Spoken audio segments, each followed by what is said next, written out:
প্রিয় দর্শক, আপনারা দেখতেছেন মুরগি জবাই করা হলো। আসলে আমার ছেলে গরুর মাংস খেতে পারে না, বা খাসি, হাঁস, দেশি মুরগি, কারণ ছোট বাচ্চা। আর ব্রয়লার মুরগির মাংস নরম, গরিবের বন্ধু। আর নরম মাংস গোস্তটা ছোট বাচ্চারা খাইতে খুবই পছন্দ করে। আর আমার ছেলে ব্রয়লার মুরগি খেতে খুবই পছন্দ করে এবং খুবই আগ্রহী ওই মুরগি নেওয়ার জন্য।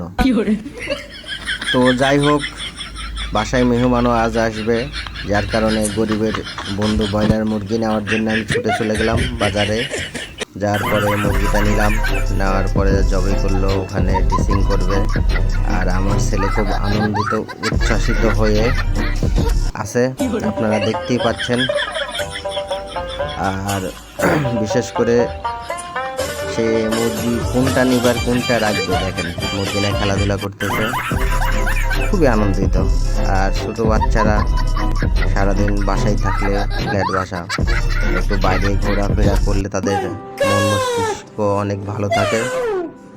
আসলে মন যদি ভালো